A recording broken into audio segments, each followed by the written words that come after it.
اللہ الرحمن الرحیم صلی اللہ تعالیٰ علیہ وسلم نحمیر کا سبق پڑھنے لگے۔ اس کے اندر آج کے جو سبق پڑھیں گے اس کے اندر حروف غیر عاملہ 4 پڑھیں گے، 13واں، 14واں، 15واں اور 16واں۔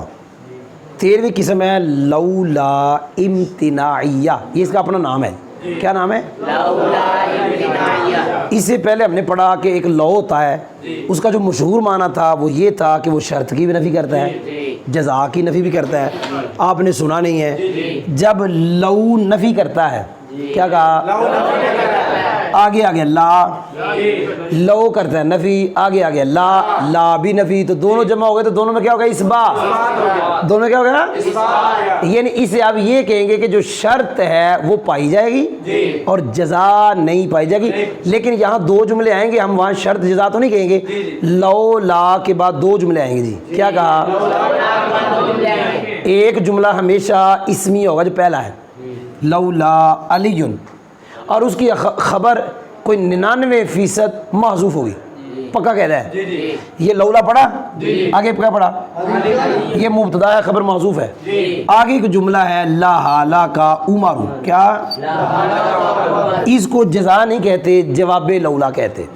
اب لولا امتناعیہ کرتا کیا ہے؟ دوسرے جملے کی نفی کرے گا۔ کیا کرے گا؟ اب ہلاک عمر ہلاک ہو جاتے، اس کی نفی کرے گا کہ ہلاک نہ ہوئے، اور دوسرے کی نفی کرے گا پہلے کے پائے جانے کی وجہ سے، پہلے کے پائے جانے کی وجہ سے، کیونکہ خود نفی آگے لا نفی، تو کیا معنی ہوگا؟ اثبات۔ یہ مطلب یہ ہے اگر علی موجود نہ ہوتے تو حضرت عمر سے غلطی ہو جاتی، عمر پاک سے غلطی نہ ہوئی کیونکہ علی پاک موجود تھے۔ وہ ایک مسئلہ تھا کہ حضرت عمر پاک نے زنا کا ثبوت شرعی ہونے پر عورت کو سنگسار کرنے کا حکم دیا، اور وہ عورت حاملہ تھی، فرمایا اس کو سنگسار کیا جائے۔ حضرت مولا علی رضی اللہ تعالیٰ نے توجہ دلائی، مولا علی پاک رضی اللہ تعالیٰ عنہ نے، کہ نبی پاک صلی اللہ علیہ وسلم کا حکم ہے ایسی عورت کو سنگسار کریں گے لیکن بچہ جننے کے بعد، اس کے پیٹ میں جو بچہ ہے وہ جنے گی تو پھر سنگسار کریں گے۔ حضرت عمر پاک پہلے سنگسار کرنے لگے۔ اب اس موقع پر حضرت عمر پاک نے کہا تھا لولا علی لہلک عمر، اگر علی نہ ہوتے تو عمر ہلاک ہو جاتے، لیکن عمر ہلاک نہ ہوئے کیونکہ علی پاک موجود تھے۔ میں نے قاعدہ بتایا، جس لولا کے بعد اسم آئے وہ لولا امتناعیہ۔ قرآن میں بڑی مثالیں ہیں، قرآن میں اس کی بہت مثالیں ہیں۔ لولا کے بعد کیا ہے؟ وہ لولا کون سا کا ہے؟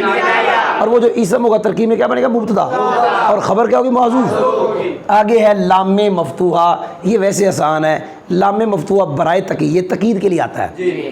کیا کس کے لیے آتا ہے؟ اس کی مثالیں بہت ہیں۔ اگر آپ پڑھتے ہیں لا زید، یہ لام تقید ہے۔ ان اول بیت وضع للناس للذی، یہ لام تقید ہے۔ یہ ترکیب میں کچھ نہیں بنتا، حروف غیر عاملہ ترکیب میں کچھ نہیں بنتے۔ آگے ہے ما بمانا، اس کی ایک پہچان بتاؤں، لام سے پہلے ما آ جائے اکثر ما بمانا ما دامہ ہوتا ہے۔ اگلی بات، یہ ما بمانا ما دامہ، یہ ما مصدریہ ہے، آپ سن نہیں رہے، یہ ما بمانا ما دامہ سوال حروف مصدریہ پہلے 3 پڑھے، پھر ما مصدریہ دوبارہ آ گیا۔ جواب ان دونوں میں فرق ہے، یہ ما مصدریہ اور ہے، وہ ما مصدریہ جو پڑھا ہے وہ اور ہے۔ یہ ما مصدریہ اس کو کہتے ہیں زمانیہ، جو پڑھا ہے وہ غیر زمانیہ۔ مطلب کیا ہے؟ اس سے پہلے وقت والا معنی نکالیں گے۔ میں مثال دیتا ہوں، اقومو ما جالسال امیرو، یہ ما مصدریہ ہے۔ اور میں نے بتایا تھا شرح میت کے سبق میں، حروف مصدریہ کا ایک نام ہے حروف، کیا ان کو کہتے ہیں؟ حروف موصول حرفی۔ کیا کہتے ہیں؟ یہ موصول حرفی ہے، آگے سارا اس کا صلہ ہے۔ اس سے پہلے ہم نکالیں گے وقت، کیا نکالیں گے؟ اور یہ سارا اس کی طویل میں ہو جائے گا جلوس الامیر۔ کس کی طویل میں؟ اس لیے ما اس کا نام رکھا دامہ، کیونکہ اس سے پہلے کیا نکالتے ہیں؟ وقت، جیسے یہاں نکالا ہوا ہے۔ ترجمہ ہوگا میں کھڑا رہوں گا امیر کے بیٹھنے تک، یا بیٹھنے کے وقت تک۔ جی سمجھ آئی؟ آخری الحمدللہ حروف غیر عاملہ کا جو ہے وہ قسم، اس کا نام ہے حروف عاطفہ۔ حروف عاطفہ یہ 10 ہیں، واو فا ثم حتی او اما ام لا بل۔ یاد ہونے چاہیے. جو ان کا ما بعد ہوتا ہے وہ معطوف ہوتا ہے, اس کو تلاش نہیں کرتے, اور جو معطوف علیہ ہوتا ہے اسے کیا کرتے ہیں, تلاش کرتے ہیں. جی آخری 2-3 باتیں کرنے لگا ہوں. یہ 10 ہیں, ان میں سے جو پہلے 4 ہیں, جو ان میں سے پہلے 4 ہیں وہ کون سے؟ واو فا ثم حتی, یہ جمع کے لیے آتے ہیں. کس کے لیے آتے ہیں؟ اور نومیر میں اتنا ہی کافی جو میں نے کہا. آگے 3 پڑھنے لگا ہوں.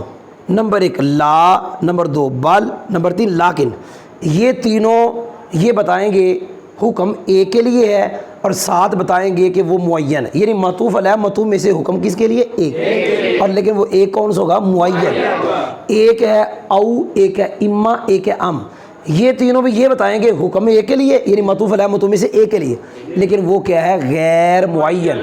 تو الحمدللہ ہماری نومیر حروف غیر عاملہ کی بحث تک مکمل ہو گئی.